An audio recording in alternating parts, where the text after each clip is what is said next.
اعوذ باللہ من الشیطان الرجیم، بسم اللہ الرحمن الرحیم۔ رزق کی بندش، پریشانی، مشکلات اور رکاوٹیں، ان تمام چیزوں کا بہترین حل ہے، اور یہ کسی عام آدمی، کسی پیر فقیر کا بتایا ہوا عمل ہوتا، وظیفہ ہوتا تو میں ہرگز بیان نہ کرتا۔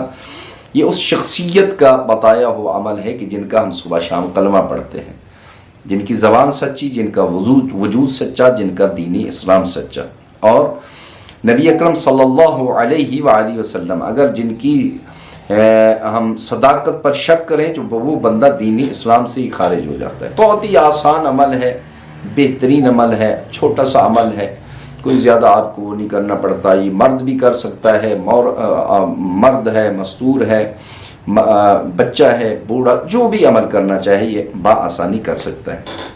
کیا عمل ہے؟ جیسے ہی آپ گھر میں داخل ہوتے ہیں، گھر میں داخل ہوتے وقت آپ سلام کریں، السلام علیکم، چاہے گھر میں کوئی موجود ہو یا نہ ہو۔ پہلا کام آپ نے یہ کرنا ہے، سلام کرنا ہے۔ دوسرا کام سورہ اخلاص، سورہ توحید کی تلاوت کرنی ہے۔ بسم اللہ الرحمن الرحیم، قل هو اللہ احد اللہ الصمد، پوری سورت پڑھنی ہے یہ آپ نے۔ دو کام ہو گئے۔ تیسرا کام آپ نے محمد اور آل محمد پر درود، سلام، صلوات بھیجنی ہے۔ یہ تین عمل ہیں۔ اگر وقت ہے تو 3 دفعہ صلوات پڑھ دیں۔ یہ 3 عمل آپ کریں، انشاءاللہ آپ اس کے اثرات اپنی زندگی میں دیکھیں گے۔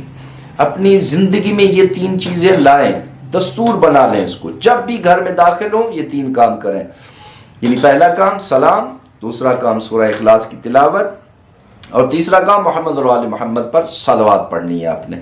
انشاءاللہ یہ 3 کام کریں، آپ کے گھر میں اللہ کے فرشتے داخل ہونا شروع ہو جائیں گے۔ رزق کی جو بندش ہے یہ ختم ہو جائے گی، رکاوٹیں ختم ہو جائیں گی، اور آپ کے مال و رزق میں انشاءاللہ برکت ہوگی۔ والسلام علیکم ورحمۃ اللہ وبرکاتہ۔